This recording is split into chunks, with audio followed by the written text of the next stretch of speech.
Okay, hi and welcome to Dice Hosers. We're in season 3, episode 2, and we've got a special guest that we're talking to today. Someone you all probably know and love if you live in the bolt action world.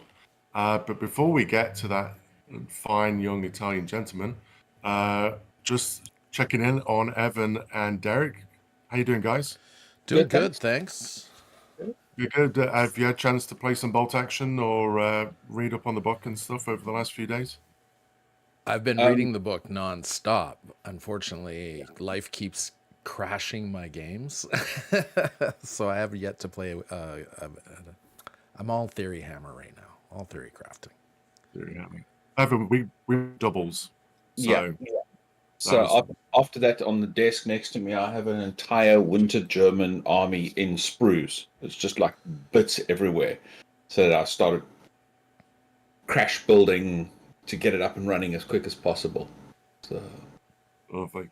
Okay. Yeah. Well, yeah, I've had a few games now, and I'm building my Waffen SS. So they're we'll see how they go. I'm going to go completely opposite to what a lot of people are talking about, and I'm going with inexperience. So we'll see how that turns out. It's going to be a bloodbath, but hopefully they'll run out of bullets by the time I get near them. Awesome. So let's introduce our special guest. So we've got Alessio Cavatore, who is has got a long, varied history in games design.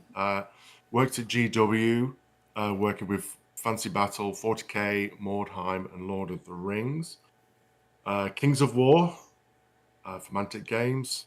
Then about, was it 2010, I believe, Alessio, you created Riverhorse Games, where you've made some of your own Ranger games. Yep. Like Waterloo and Das Vault. Bolt Action, World War II game, of course. Also Conquest for Parabellum games as well. Oh, I didn't know That too, yeah. Yeah, so there's a whole big. He's got his fingers in there. A lot of pies there. Oh yeah.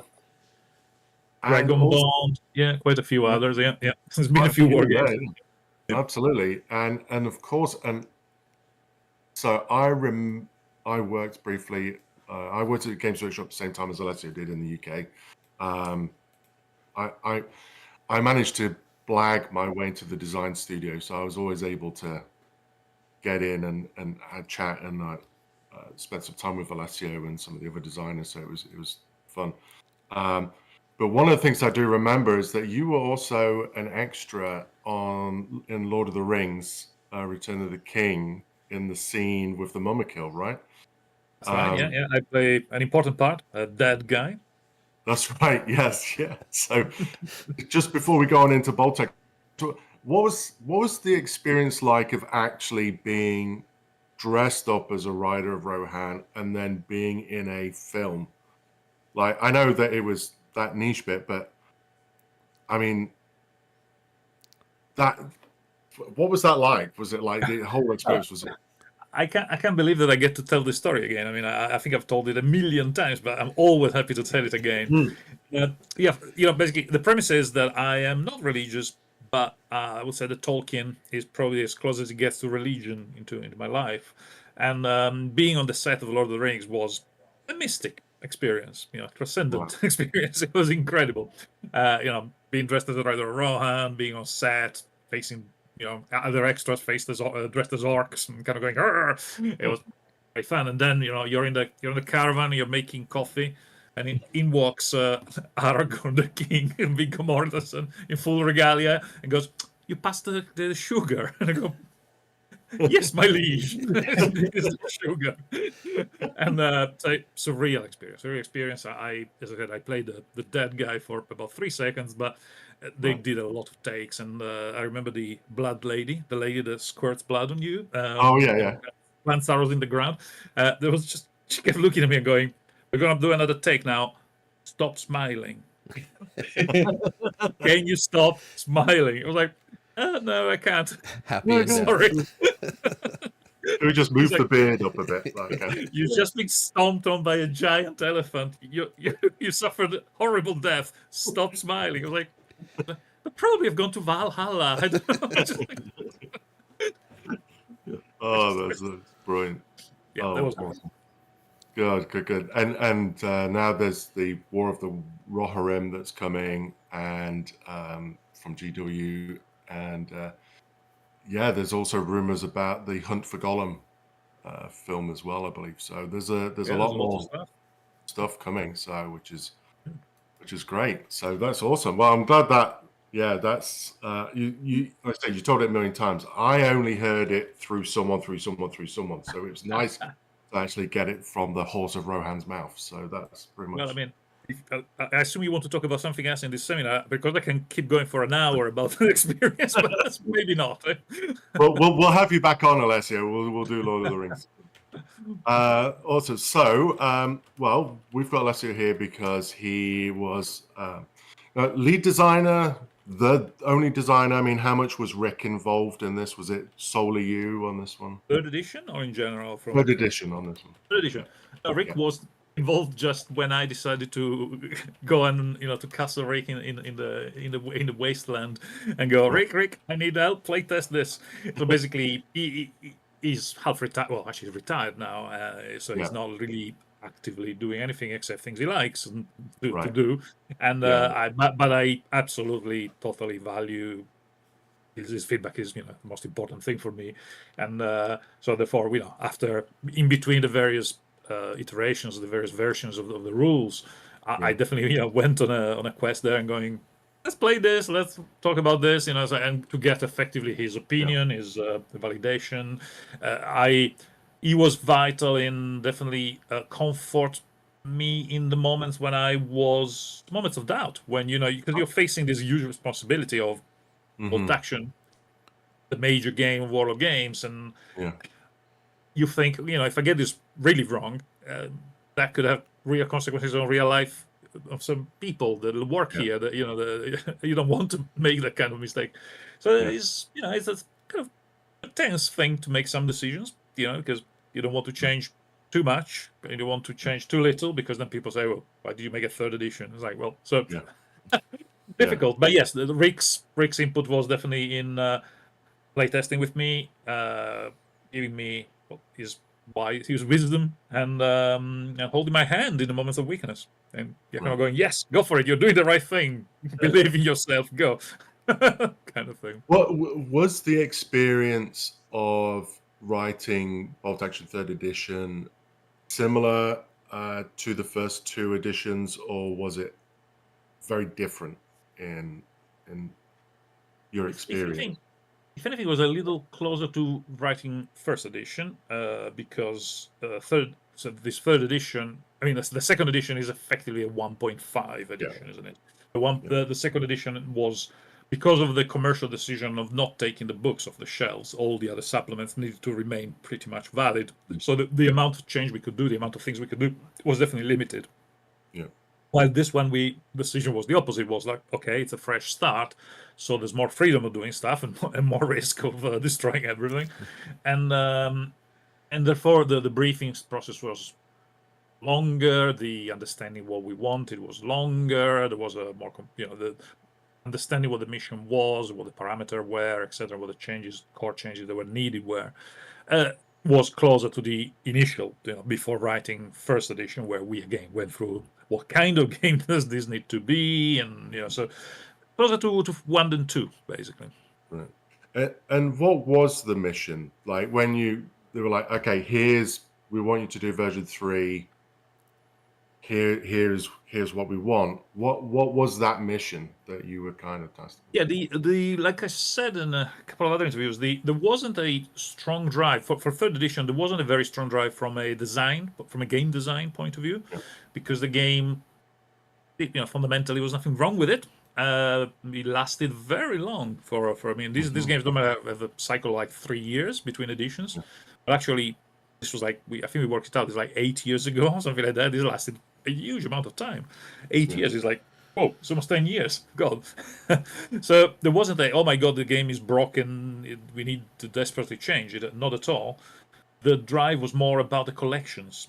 People basically, there was always a feeling that the reinforced platoon was a bit too restrictive or a bit too abstract. I mean, secret here. when I first rolled first edition, my army selection process was, see these points values, 1,000 points, go. Right. Right. Take whatever you like. They thought, nah, that's a bit too loose. We like some structure there. I was like, okay. So the reinforced platoon was created. But again, that's a bit of a abstract thing where it's not very, if you want, it's not very, it doesn't have a historical vibe to it. It is a lot of stuff from everywhere, have a tank from here and an artillery piece from there. So there wasn't, the feeling is a bit more abstract, while they wanted definitely to have a more historical feel to the way you pick the army, so a little bit more like a force organization in an army. So they wanted a bit more of that. They wanted people to have more variety, because they thought the reinforced platoon is only one way of doing it, and the variety was coming from the army selectors in the supplements. But again, for example, tank platoons were not well integrated because they were in a separate supplement. So they just went more freedom of collecting stuff, more historical vibe, a little bit more. It's not like a company level, but it isn't a company level. Of course, it's a number of ones, but it feels a bit more like that. So the main drive came from that, from the reorganizing, giving people more freedom. That was the main drive. All right. Okay. And you feel that it was mission accomplished? Like you got everything you wanted, or? Well, I mean, obviously, it's early days to say this. As I said before, I was very nervous about how this was going to go down. And from a design point of view, obviously, there's a commercial input, but there's also from the design input, there were things that obviously through 10 years more of bolt action, because I play, I go to tournaments and stuff, and there were some things that as a designer I thought, this can be improved, because my experience of playing the game was like, for me, my main point was I thought it was a bit math heavy, and it was like often working out what you needed to hit got a bit convoluted, and I saw people getting it wrong. Experts, top table of the final of the tournament, and these guys that effectively the best for players. Turn 3, they realized they didn't apply a modifier for the previous 2 turns. They go, we forgot about I don't remember what it was, we'll say the small team or something. And suddenly they go, I should have hit you when I missed you, stuff like that. So I thought, I like a bit less of that. Because I like to spend more time thinking about the strategy and what's my next move and stuff like that, rather than going +7, -1, +3. Is this 6? But less of that and more of it gives you more space to maybe, because I'm older, I couldn't hold all the math. But so for me that was it. I tried to make, in a way, simplify the maths, which again I always think some people think, but that simplifies the game, dumbs down the game. It's like, no, for me, I'm pretty convinced that games don't need a lot of rules to be interesting games. Actually, in fact, often I think too many rules make the game bogged down into rulesy bits, and you're not playing the game, you're working your way through the rule book, which is I think with our gaming group, we've experienced that. We've actually been playing some games that we've moved away from more complicated games to simpler games. Like we've been playing Blood Red Skies, Saga, and the rules in them themselves are very simple, but there's still depth there to it, that through different actions that actually makes it far more interesting, right? You get pulled away from the complication of the rules that sometimes gives you those gotcha moments, like, oh, you forgot about this, haha, and that, which always tends to leave a sour taste, even in the person that's doing it. It's like, oh, I thought you knew about this, So when you get those simplified modifiers and rules, and you remove the little bit of that complexity, you gain the complexity on the other side, because suddenly now where you're moving or what you're doing is much more impressive, like needed, as opposed to trying to remember all these little nuances that could get you in the last minute, and you're like, oh well, Yeah, you use your brain power. Use the brain power for strategy as opposed to like rules minutiae. Yes. Yeah. I found in playtesting version 3, it also makes the game a lot quicker. You're not like going. Okay, pause, work out the shooting. Okay, go kind of thing. It's just a fluid pace. Yeah. I love to hear that. I really love to hear that. And because you were saying, is it mission accomplished? Obviously, too early to say. But this thing you just said, I was at the open day just day before Saturday, and a lot of people have told me exactly that. The whole thing about, we thought that adding a dice roll, the cover save, would have slowed down the game, and I wasn't sure about this and that. But then I played, and the feedback was exactly that. You play it, and it's faster than before, and it certainly is smoother. There's less math in it. There's less stopping. There's less checking, which if the majority of people feel that way, I think yes, mission accomplished. To answer your question, definitely mission accomplished. It was very rewarding for me, and as I said, I was nervous about it, but I felt relieved and was like, okay, no, I like the people. People are telling me honestly that they weren't sure about the changes in abstract, but when they played it, they thought, oh, this is actually quite good. So hearing that was fantastic. It's the best thing you can hear, as a designer. I was like, yes. I like the cover save because it gives you, as the defender, a sense of involvement. Like you're not just, he rolled the dice and they say I lost all this, right? Like you have that sense of, I rolled the dice and he got all of that. Like it gives you that sense of you're still a part of your opponent's turn. Like even though he's the one that decided what to shoot, where to shoot, when to shoot, you've got that bit of autonomy that still keeps you involved. So yes, that's the choice is still there. You're still thinking, well, I'm shot and behind this wall. Should I get my 4+ save? So half of the casualties. Or shall I go down and get my Terminator armor 2+? But then, of course, I've lost the turn. So there's still that choice. And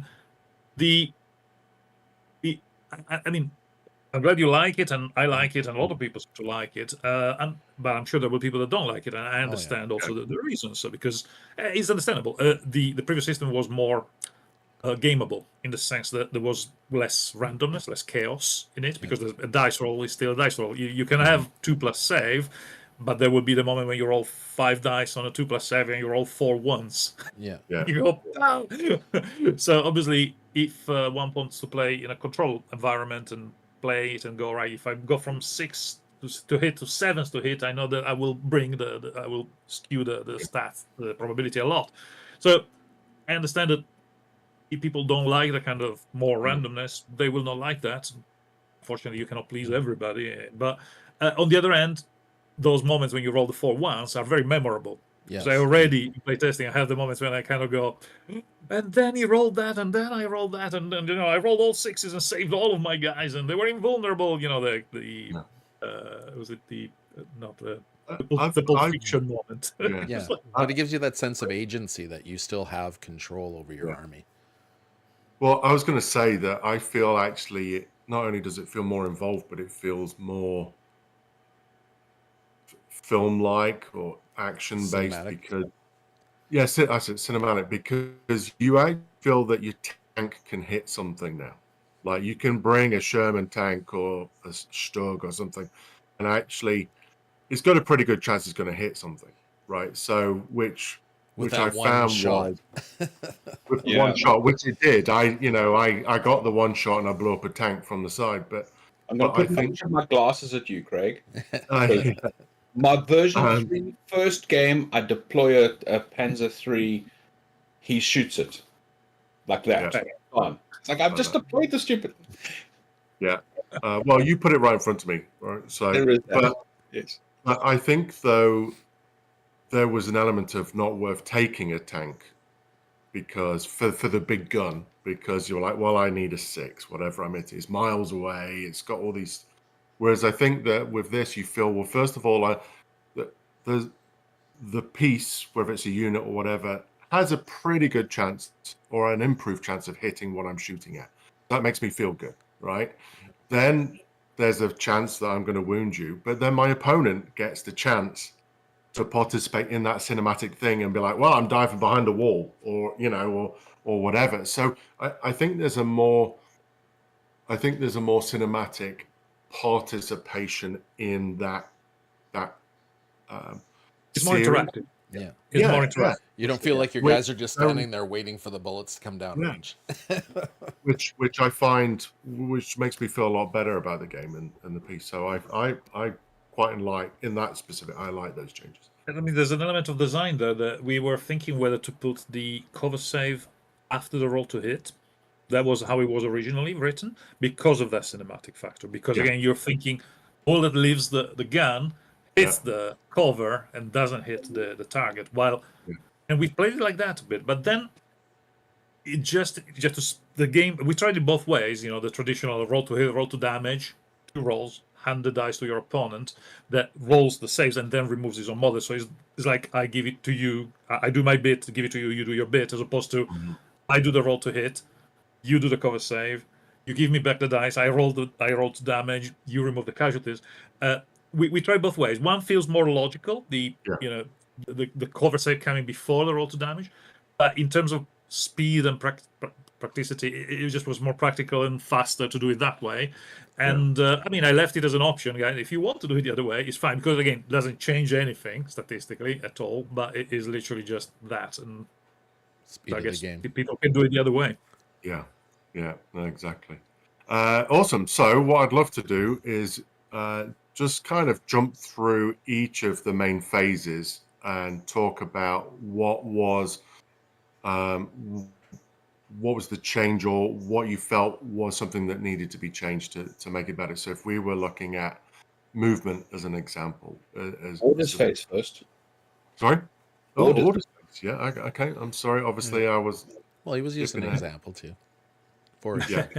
Yeah, well, I think order-wise, I mean, we made very few changes, but some of them are quite substantial. The way you can get rid of pin through not, to giving up your turn and remaining down, and the rally order is better. So we try to, because also there's also more pinning, because obviously you hit more, and therefore there was more pinning. It's like, okay, let's make sure that people can remove pinning more effectively. Trying to make some orders that were not very popular, like rally, a bit more useful. So yeah, but there wasn't any major radical change on the order, unless I forgot something. We probably. You guys wanted to bring up about the orders? No, I liked the changes with the removing of the pins, as opposed to having a random amount. It feels a little bit better. I like the fact that the foobar chart friendly fire increased, so that there's like greater, because it just seemed like when you finally got that foobar, not that you ever wanted it, but you wanted it for your opponent, it was always like, now it's 50-50. Before it was like, he's never going to roll a 1 or 2. Like, it just never. And there's another big change there. Another big change is that if you touch the edge of the table, gone. Yeah. You're dead. That's Same right, as when a vehicle fails the order test and retreat, reverses. If you touch the edge, you're out. You're gone. So we made the edge of the table a bit more lethal in general, which obviously could encourage people not to kind of hang the edge, with a big gun and go, I'll wait here and shoot. Like, don't hang too close to the edge, because it's a rather dangerous place. It is. It's great. It's funny you say that, because the games we've played, I've pretty much, I think all of us have pretty much pushed up straight away, because we don't want to be near the table edge, because you're like, no, I don't even know where. Point blank is now good, really scary. Intentionally, I changed the wording as much as possible everywhere from point blank - grenade range. Right. Because one of the objections to bolt action was, there's no grenades. Where are the grenades? There's no mechanic for running. Some people were suggesting adding to every infantryman the ability of throwing grenades, as in a little template and stuff, which... Oh man, that would have been way too slow. It's a nightmare of pins and mechanical and template scattering everywhere. So it's like, no. The grenades are there. It's just now it tells you why. When you get within 6 inches, you're not just shooting at point blank. You're also throwing grenades.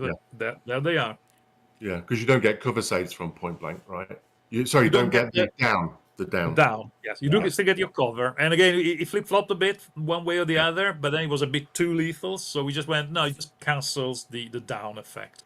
Because basically, whether you're standing or not, if I lob a grenade next to you, it's like, you may be standing or not standing. Kind of thing. But yes. Yeah, no, exactly. Right, sorry, you were about to ask a question there?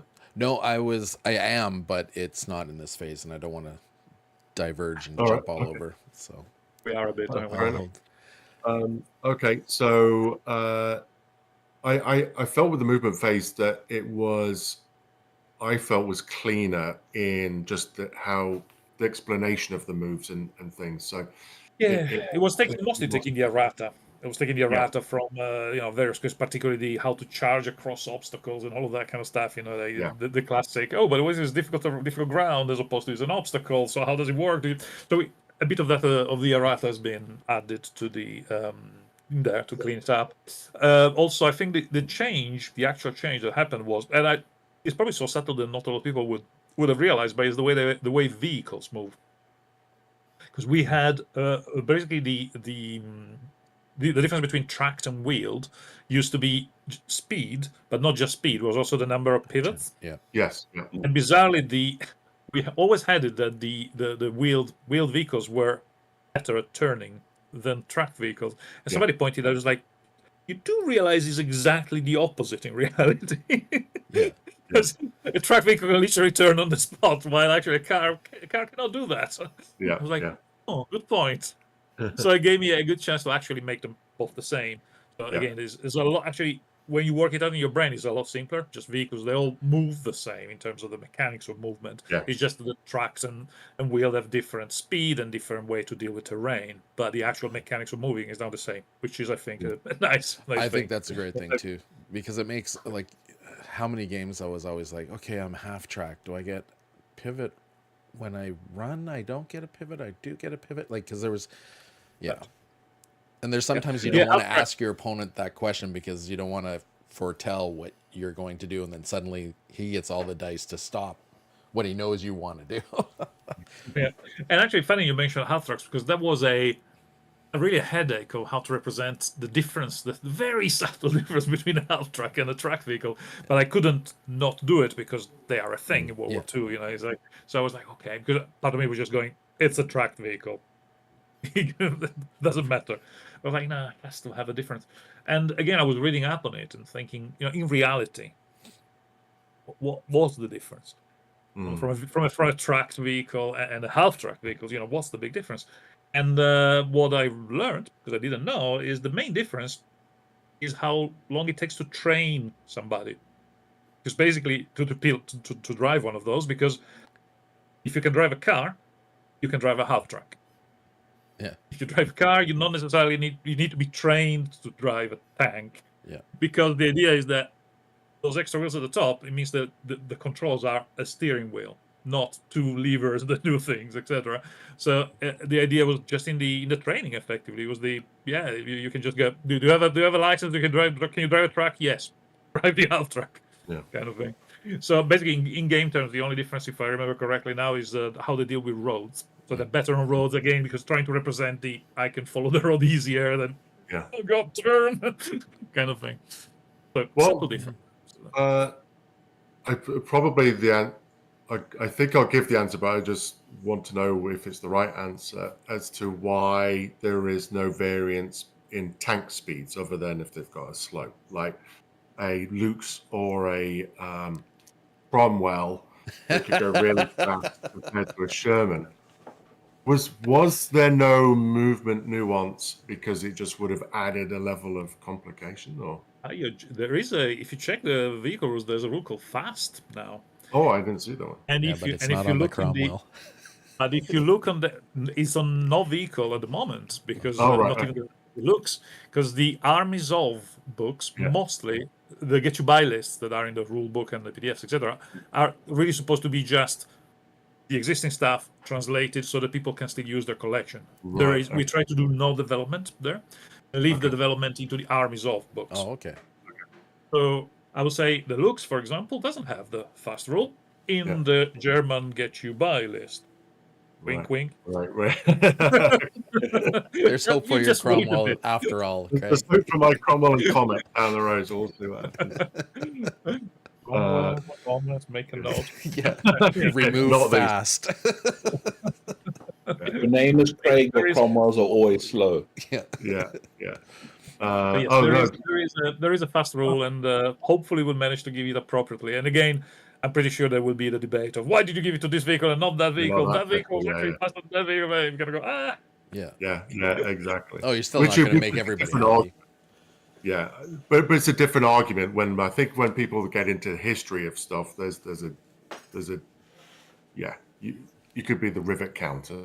It's like Yeah. well, Why is the L 75 millimeter the same as an 88 millimeter? Clearly, blah blah blah. It's like, yeah, sorry. or is it one of my favorites? Is there were more Pumas played in version 2 than there was actually made. I think it's one of those. So. Yeah. But awesome. Well, that's great. That makes me happy to see that. Shooting. So, like that significant change with that. Like we were just talking about that. What was the? I know there was an element of game design to make it simpler, but was there a? And this kind of bleeds into combat as well. But was there an intentional design to move from combat to a more shoot? Not that it was more combat, but there was a lot of combat in version 2, which I think we know in World War II, to go a bit rivet counting, there was hand to hand, but it was kind of a last resort kind of a thing, whereas there was a far more shooting taking place in World War II. It was absolutely right. Yes, exactly on. It was the idea that it was felt, and I agree that particularly after facing a few Japanese armies, I was like, yeah, this feels a bit too fighty. It feels like the Horde army with lots of guys with sticks. It is a bit too effective for a World War II game. You shouldn't be that way, really. Yeah. I mean, cases of Horde charges overwhelming a well-defended, well-gunned position is not often, very rarely. And so we felt like, no, let's make shooting a little bit better in comparison with close combat or close combat wars, whatever, but address that balance so that it is a bit more about shooting and a bit less about charging people. Again, making point blank lethal, the grenade range, the close combat again, trying to represent the fact that in World War II, as far as I know, because I'm lucky I've never been in combat, but I would say that close range combat most often would be resolved with like submachine guns at the point blank, as opposed to grenades, as opposed to actually literally going in with knives and things like that. I'm not saying it didn't happen. I'm sure there was spades and knives and sticks and whatever, but brutality of that close combat, quarter combat certainly was there. But I would say that maybe less than World War One and less than previous wars. Obviously, the more you go back, so yeah, it was definitely a make shooting more of a thing and close quarters a bit less. Yeah, with combat, it seems that because you're right, it's to make combat less appealing, and I think that I do like that. But do you feel that? I think I personally have played, I think 3-4 games now. I've not seen a single combat take place yet. And I'm trying to figure out, because there's a part of me that does like that bit of a risk gamble, but now I'm kind of like, oh, I'm not sure, especially if they're in a building, which I know you need engineers to. And absolutely, in a building, you need engineers. Buildings are really difficult to get into, which again feels appropriate. It's like you don't want to go charging into something like that. There's people inside, armed people defending. So buildings, really, you need the right tools. You need engineers. You need a flamethrower, or indeed HE. HE, a big gun with an explosive is now. You don't want to be in a building. So there is the paper, scissors, stone thing there. And yeah, cross combat is more risky. You're right. It has the big advantage that it ignores cover. There's no cover save. So basically, if you want to just inflict casualties, maybe an expendable unit you have, and a very valuable unit, you kind of go right. A command unit. You're gonna go, I'll throw my relatively cheaper unit at them because I may even lose the fight, but there's only 3 of them. I just want to make sure I kill them, as opposed to shoot them because they may get lucky on the cover saves and they're still there. It's like, no, I don't want them to be there. I want them gone. So you take the risk. So but still, it's more of a risk for sure. It seems like in this version, when you were looking at combat, you shifted combat to be those that are defending are more likely to win because you're usually behind a wall or behind a hedge. So you're usually in that cover. So you seem to make that assault way more risky for the attacker, which to me is historically accurate. Like when you're running out into the open to get somewhere, it's risky. Was that a conscious decision, or was that just a byproduct of the way you decided to shift everything with the maintaining the shooting kind of the change to the shooting to hit and the cover saves and everything else, or was it just a conscious effort? It was literally to make close combat, the normal close combat where you're actually clashing in the open, the basic one, instead of giving the advantage to the charger, which felt a bit like medieval, like knights cavalry charging in. It was like, surely it's not like because I'm running in, I actually get a big advantage over the guy that is there waiting for me. It's like, really, the whole concept of charging momentum and stuff feels a bit more like, regiments fighting regiments. It feels a bit more like from that phase as opposed to, a skirmishy fighting World War II level. So it was making that even as opposed to removing that. And then, of course, we went, okay, so what if you're defending a position? And then obviously the simple reaction was to say, we shifted one thing to fight simultaneously, and the thing that was fighting simultaneously before, actually the defender fights first. So we literally moved everything one slot that way, which is simple. It was very simple as a change, which I like. And indeed, it had a beautiful effect that, yes, you don't want to go into a building if you are not well equipped. What you want to do is getting within 6 inches, i.e. on the other side of the window, and lob grenades in it. Yeah. So because then suddenly you're shooting your submachine gun, you're lobbing your grenade into the windows, i.e. you're shooting within point blank, lobbing grenades within point blank, +2 to hit. They don't get the cover if they go down. So that's the thing you would do, right? Yeah. Charging in, trying to barge through the door with your knife. Not Maybe so much. not so much, not as much. So yeah, I think the two things came together and represented quite well that thing. That, I'd rather come in close and shoot you in, and again, shall I say it again? Lob the grenades. Yeah. I'm just pressing it out because people were saying, but there's no grenades in bolt action. I think of all the changes from version 2 to version 3, or the rewriting of making that is my favorite. To me, it just seems that it went from something that, I buy this unit because it destroys everything, to this is cinematic. When you're running across the field, there's people there. They're not just waiting for you because they shot that way. Like, they know you're coming, type thing. So it made that risk reward much greater, and I think that was the best change. Yeah. Well, I also, sorry, go ahead. Go ahead, Evan. Nope, go ahead. Oh, I was going to say the other thing as well. I think is there were too many units of knights flying around. Yeah. Like, there's all these mounted cavalry running all over the place that you kind of go. Well, there was a couple of them in the early time, early World War II, but they pretty much disappeared pretty rapidly, except maybe some partisans. But that was it. So it was just kind of where you'll play a Soviet army, and there's still cavalry running around, and you're terrified of it. So, it was. I think it's kind of added to that. And then the other thing I like, my Gurkhas are still the best close combat guys in the game. Not as effective as they used to be, but they're still pretty good. So still very effective. And horses are easier to kill. Yeah, which is they're not very good at taking cover. Having the cover 7 going, well, that's easy.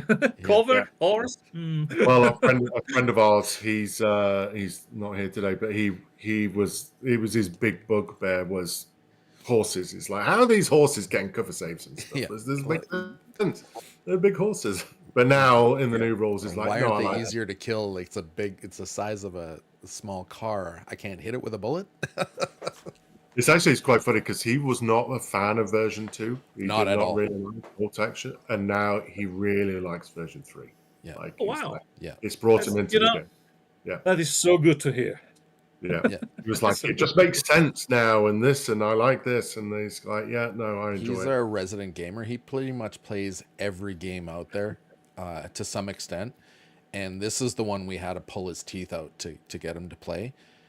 Mainly because of the dice mechanic, the thing that I love the most, he didn't like. But then there was these little things. He used to call it the clown car. The car drives up, the flamethrower gets out, and then everybody dies. That's all changed, and every change is dragged him into it with a love of the game. Like, he likes it now, which is awesome, because it's always kind of a bummer to go up to your buddy and go, can we play this one? I know you don't like it, but it's my favorite. Oh, you're giving me a warm feeling inside. Thank you. It's very, very nice to hear. You're very nice to hear that. Yeah, let's hope the more people, everybody agrees. Yeah, I'm sure there will people. Some people will hate it, of course. Oh, yeah. Some people, oh my God, it's terrible. What are they on? Well, change is evil and bad, right? Yeah. We fear change. Force structure. You touched on it before when we were talking about. Before we get there, Okay, yeah. one big change, I think, that again is probably not very visible at first, but actually I think is going to have hopefully quite an impact, is the missions, the scenarios. Oh The fact that before you had like 6 kind of equally, there's no attacker and defender. I hesitate to say balanced because nothing is ever balanced, but yes, but say 6 balance and 6 attacker defender missions. So what I did there is to basically something that I kind of like to do in quite a lot of war games is just to go victory conditions, where you enter, where you use the reserves, create some conditions, and then you kind of roll or use cards, whatever. But basically, you select one of each of these, which means that basically you have a combinations, permutations of potential missions and scenarios, which is very different. And that for me is the best counter to when people say, "Oh yeah, but now I can have all." An armor platoon, and what happens, or all artillery and stuff like that. And I kind of go, yeah, it's true, they're very powerful, and maybe on a one-on-one fight like that, if everybody starts deployed, etc. But if you roll this victory condition and that deployment and this kind of reserve thing, you're good luck with your artillery. It's like you're moving them on the table on turn 1 because like, oh well, by turn 2 they're on you, so you're kind of like, right. Our last episode we talked all about the scenario package that you guys put together, and to say that we were fanboys would probably be a bit of an understatement. Yeah, we were just like, this is great, this is brilliant, we love it because you could do this and do this and do this and do this, and yeah. There's one which is my favorite, is the Fog of War. If you play the Fog of War, those scenarios are wacky. Yeah, they're just weird, bizarre. So I can see how more serious players was like, this doesn't make any sense. Let's not roll that. Let's not include that condition, which people can do. Of course, you can choose your conditions. You can play the standard game, which is frankly the standard game, the one that is defined with all the results. Number 1 is the vanilla game, is what we tended to play test the army balances and just try to make sure the things are balanced. That's the standard. Yeah. But on the other hand, the Fog of War makes for the funniest situations. I mean, it's really hilarious. And I guess, some people will not like that and take it out, and it's fine. But but there is variety. There's a lot of variety. Yeah, there's a lot of variety. Yeah, exactly. And I think, didn't we work it out? There was like 36 different permutations. I think it was. Yeah, really good. Yeah, you went from what 6 or 8, 10, 6, 8, 10, something like that scenarios in the version 2 to 6 scenarios, 3 victory conditions, 3 deployment versions, which gave you 36 different scenarios, which is awesome. And one of the other from 6 to 36, yeah. And then from one of the things we're saying, like, how is this going to shake up the meta? Because are we going to have those outside player pack scenarios from other people, or are people going to try this? If they try this, are they going to announce this is what it is, or are they going to randomly roll each game?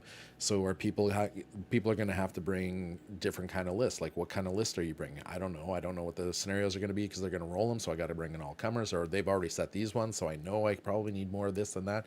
I think it's just the way it's going to change is going to be absolutely amazing. Tournament organizers will decide. If I was organizing a tournament, I would not announce what the scenarios are going to be, but I would, at the beginning of every round, say turn 1 of the tournament, the organizers rolls and the result applies to everybody. I wouldn't just go everybody rolls. No, definitely. That's unfair. Yeah, definitely. But yeah, Either roll or I would plan it the day before. Yeah. So I saw the first scenario is going to be this, and that, but I wouldn't tell the players. I would tell them on the day. It's like scenario 1, these are the conditions. Play. Yeah, because there was one deployment or one of the victory conditions where the objectives having them out. It was the random objectives D3+4, I think. Have that out and have that as your first scenario, because then you could have them on the table when you're setting up the tables to make sure the objectives aren't in wacky places, which always calls the TO over to move things and everything else and slows everything down. And that way you can. Yeah, you're right. You shouldn't be rolling them, or you should plan your thing and say, so the first game is going to be this, and this because of those reasons. Yeah. Also, maybe to try to scenarios that are easier to spread the results, because some of them are more likely to end up as a draw, some of them are less likely to give you a draw as an outcome, and they have like tiebreakers. Some of them are easier to tie break than others. So you kind of go, first scenario is going to be, condition 2, setup 3, this. So you plan 6 games, 5 games, whatever you are, 3 games, whatever you're playing. You say first one's going to be this, but I would tell them on the day. I wouldn't tell them before. I believe. That was me. Yeah, that's your fog of war. I like as well that you removed preliminary bombardment and moved it over from that set to the storage set. I mean, I don't mind. I was mostly British, so I pretty much. It wasn't very popular. No, it was a bit unfair, to be fair. So, especially if you rolled that 1 and your opponent rolled the 2, and you were just like, well, there we go. Slow. It was also slow, a slow down thing. So we went, leave it there for people that want to use it and stuff, but not in the main thing. Yeah. So that's great. So going back to the force structure. So we touched on that earlier about how that came about and what the focus of that was. There's a lot of talk in the streets, theory hammer and math hammer and all these kind of things about what's going to be the meta and stuff. I think I'm always, what's fact and what's, what actually happens once the rubber meets the roads, for me, are 2 different things. I think that I hear a lot about gun lines being out there and all these kind of things, but I think that the scenarios, to your point, I actually found that to be more. I found actually became a more aggressive player in these in version 3, because I wanted to close down your gun lines. I wanted to get to the objective, and I wanted to stop you getting there first, because the advantage is to the defender if I get there first. So I found that actually having a gun line slowed me down. Like I was like, well, I don't now have the units to push forward because I'm sitting at the back. So it's going to be interesting to see what comes up. But any I thought? heard the all indirect fire, mortar, rocket launchers and stuff with lots of spotters, etc. I was like, if we roll the scenario, the start on the table, etc., that's really painful to play against. I suppose I would try to outflank it, and you use literally outflanking the rule to try to get there. Because or if you roll the wrong scenario, then you're doomed, because hopefully by the time your things are on the table, I'm within your minimum range, so you can't shoot me anymore. I was like, hello. So, and indeed, you're right. Actually, I play Americans. I play U.S. Army force. It used to be very vanilla, bit of everything. And now I'm actually contemplating taking maybe a couple of Shermans and infantry, maybe all on vehicles, because armored infantry type things, and do a M13 and M3s following the couple of Shermans, and getting a bit more in your face with that kind of stuff. I will try it out, see how it goes, because the same thing you were saying, the very same reasons. Also, that scene from Fury, when they're that's right. The field, where they're going into the field with all the infantry behind the tanks, kind of thing. So that I would want to try that. Yeah. No, it's funny because with my SS and my friend who's doing Fallschirmjäger, we've both got Hanemags, because we want to stick in a unit, move forwards, because also they came down in points as well, and the fact that they now, even if they're empty, they don't get instantly destroyed, they hang around. So there's I think the armored transport's going to be interesting to see where that goes. One of the other things we noticed, platoon leaders. There's a lot more of them, and I suppose there's a question here, a rules question. I wasn't trying to do rules questions, but platoon leaders, they're modeled. You can add 2 men to that unit. So typically now at the moment, I think I've got, in my Soviet list, I've got 3 or 4 platoons. So 3 or 4 platoon leaders and a forward observer. Because you can assign them extra men and give them those extra guys.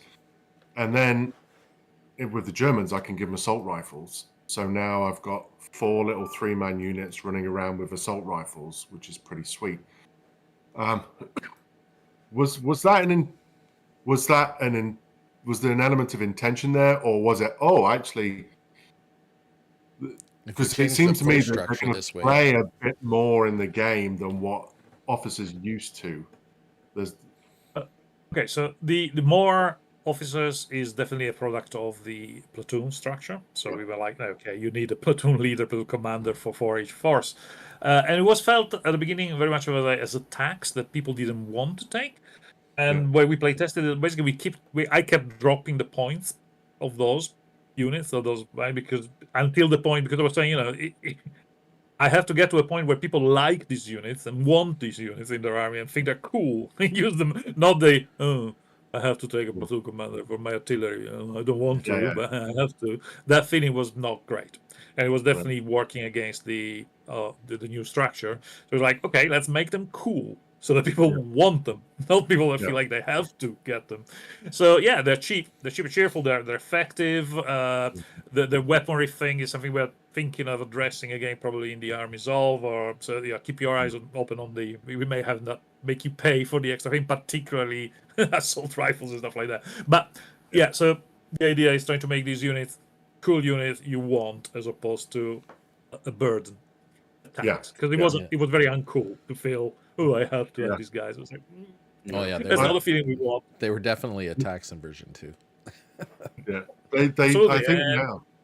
And now you have to have more of them, so it was like, Well, the fact, like, if you go, you can't really have just an armored car or a tank. You've got to have a tank with maybe an armored car commander. So I like the fact that you've got these leaders, and also they now can serve 2 roles. You could be that company captain that sits at the back, company commander that sits at the back with the gun line, and is there. But I found again having those guys run around very aggressive, because they can fit into those little niches, get out of line of sight, be putting pressure on. And at the moment they've all got assault rifles, but it's quite a nasty little unit.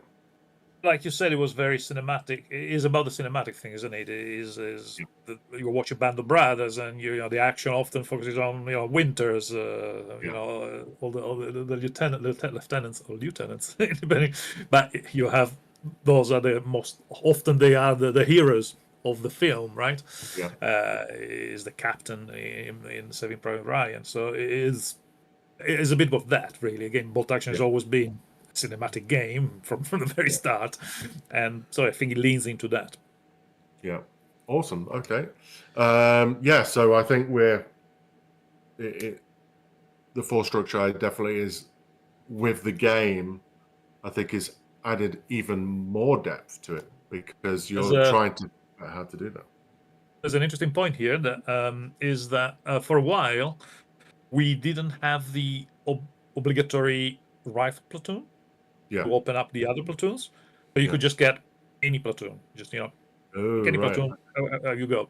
And we went back and forth a lot on that. I was like, should we have you need a rifle platoon to get the other platoon, because obviously that adds a level of complication when you pick the army, which is also sometimes a bit difficult to write and explain. But I think I was particularly strong on trying to keep that, and basically eventually pushed to keep it in, because it's true it detracts a bit from the total freedom policy, but I think still the message is that bolt action is about infantry. Yeah. It's infantry mostly, and other stuff, but But it was interesting, and it would have been different, I guess. And it's not a major tax if you wants really to go right. I'll have five guys, and one officer. Done. 130 points. I did my 100 points, whatever. So you can still do it cheap if you want to, but I think that it is, for me, it's important to hammer the message. This is an infantry platoon combat game, right? Yeah. No, that's great, and I agree. It makes sense. I prefer that.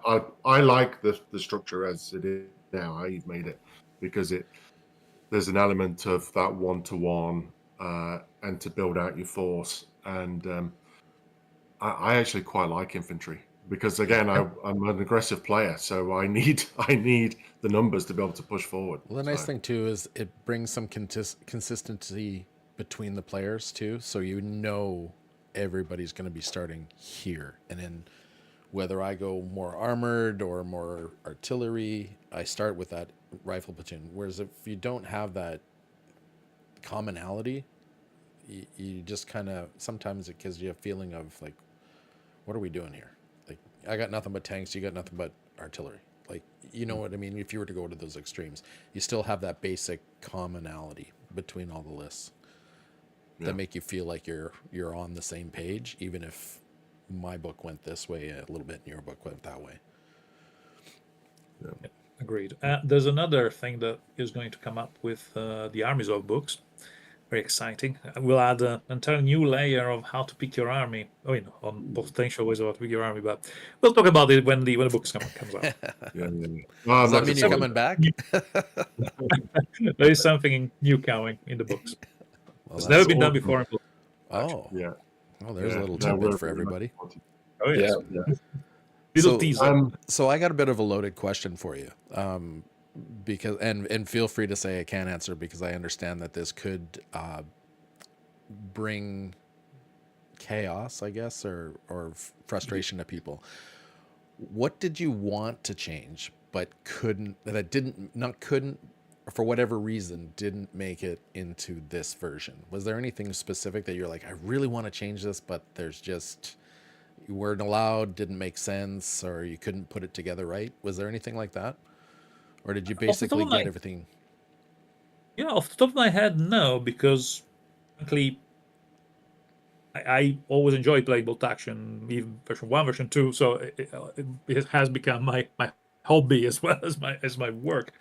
So I didn't try to think if there's anything that I thought, oh, really, we should do this, and I was not allowed to do. Is there anything?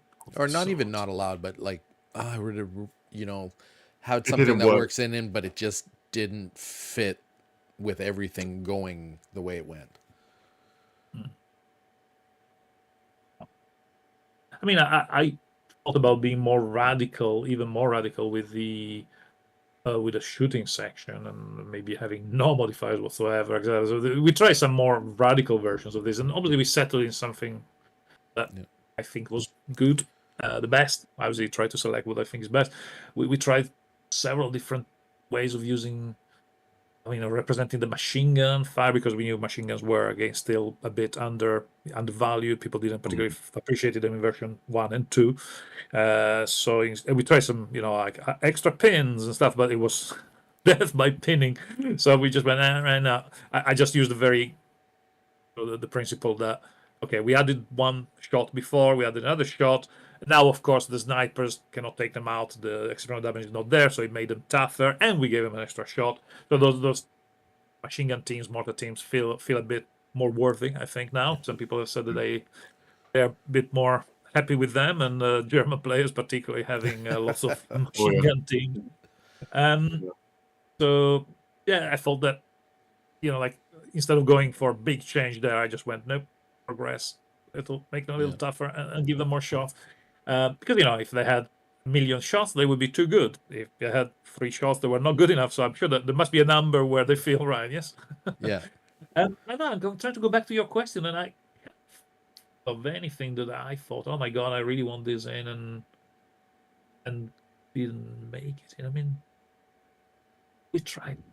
I mean, the thing was, the basic roll to hit used to be 3. Yes. And but then I removed the modifiers, put the cover saves, and we tried still to play with 3 as a basic for to hit, and it was like perhaps a little too lethal. Yeah. So we went. Okay, Yeah. let's go for 4. And again, that's one thing that I still kind of have my second one because I should have kept it at 3. Faster games, everything dies quicker. I don't know. It's, That's good. we'll try, but I don't think there was a wrong answer for that. I was just curious more than anything else. in a way, I'm glad because I don't have any regrets. If you want, I don't think like, I wish I could have done that. No. We tried to address things and tried them and play tested them and went to a place where I think seemed to good place. Well, that's good, but it seems Yeah, that's good. Is there anything? So, kind of the last question: is there anything that you want to say that we've not brought up, or you think, oh, you missed this massive thing, like this massive change? Is there anything that comes to mind that we've not touched on that you think we should? Like pins only give -1 to hit once. and that was part of the removing maths as much as possible. Okay. It was going for the instead of counting the pins and going 17. It was just no, you're pinned. You're either pinned or not pinned. Is a one or the other. That was an easy good change too. I like that one. Yeah, it's the math, isn't it? And also making units a bit more useful and make people feel like maybe they want to gamble a bit more because like it's not like, oh, there's no way I can do anything with this unit. It's like I could still hit, so maybe I should shoot instead of rallying. So it was but no, I don't think so. I mean, I'm sure the moment we stop this recording, I'll go and that thing. But we'll put in the credits at the end. Oh, by the way, also this. And you're going to be you're going to be trying out version 3 at the next few events or games that you're playing is going to be with Americans. Is that yeah. I'm going to go to a tournament to hell and back. I still haven't told Mike, but I think I will go there with my Americans. If I can stick together my assaulty force. Right. Okay. Well, we'll have to keep an eye out, see how that gets on. Yeah, definitely. Yeah, I'm really looking forward. We're running a tournament in October. I'm really looking forward to see what turns up. Right. It'll be interesting to see, and a lot will depend on how the tournament organizers, because the package has been done with all that freedom, also with the scenarios and the way they are to balance that freedom. If they take away a lot of the randomness from the scenarios, I think that freedom will come and bite us because it's gonna go, oh, maybe now the gun line is really good because they take away that condition and that condition. No more fog of war, and suddenly the artillery is a lot better. Yeah. Yeah, exactly. Awesome. Speaking of Americans, it just flashed from my head, so you don't have to add it later. We used to have the move and fire rule as it was. Yeah. We had to go, no. I'm just I winning every why single game. I figured that's why it disappeared. I was kind of a little bit disappointed, but once you look at all the math, you're like, I could see how running around with a 3+ would be. I am 20% better than every other army. No. It was too good. It was too good. It was changed to something else. 1 extra shot for every. It was given the basically to represent volume of fire. It is still a little bit better than the British one. I think there's some minutiae difference between the two. I don't remember exactly, but so I think it's because. Yeah, the British only get it for regular and veteran, while the Americans just have because of the garant. It's like it's not about the strength; it's about the mechanics of the rifle. But so is just more output of fire through rifles, bit less about the moving and firing, which I think is possibly even is a better representation perhaps of it. But definitely was too good. It was absolutely too good in this version. Yeah. Well, thank you so much, Alessio, for joining us. We really appreciate it having you on, and we're pretty stoked about version 3. So looking forward to it. So thank you so much. Appreciate it. Thanks for joining us. We actually very stoked. After 2 years of work, to hear that people like what you've done is good.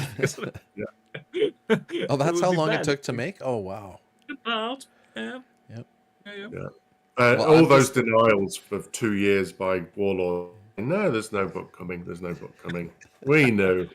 It is true that you start working on version 4. I already started on version 4 officially. A guy at the open day said, "Oh, why can you only fire smoke indirectly? Surely you should be able to fire smoke directly." And I go, "Smoke? Oh, yes, yeah, smoke, yes." Look at the book and go, "You can only fire indirectly." Not a clue. I was like, I have the first note for version 4.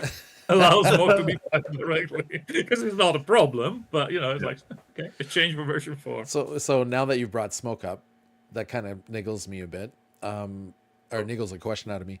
Why is it so random? And this may be a historical thing that I don't realize, but it just still seems like it's not an efficient use of your indirect fire.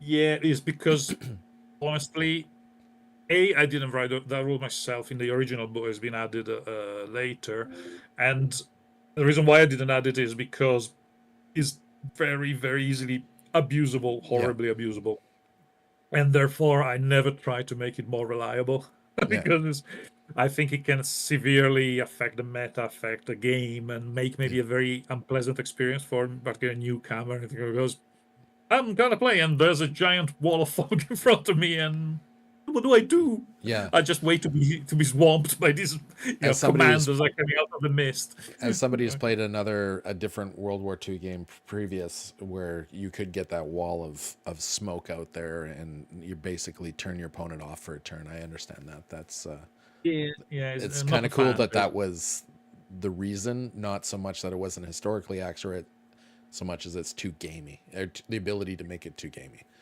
It's too gameable, it's too exploitable, I think. And historically, you are correct. I mean, it was used a lot, of course, for very good reasons. You would want to not be shot, right? And be in a fog. So, it probably, historically speaking, should be more prevalent. I never made an effort to make it more prevalent, more reliable, because I was afraid of the abuse that can cause. No, that's awesome. Okay, that's it. Yeah, no more that's questions. it. Yeah, no more questions. We will be here for another 2 hours. Exactly. So, Alessio, I'd like to extend a big thank you for coming out and explaining what you have told us about version 3. That is awesome. For everybody else, our next episode, we're going to be discussing rifle platoons, and that's going to start our journey through the different platoons and different makeups that we could possibly have for our army lists. And again, Alessio, thank you very much for showing up. Thank you. Thank you.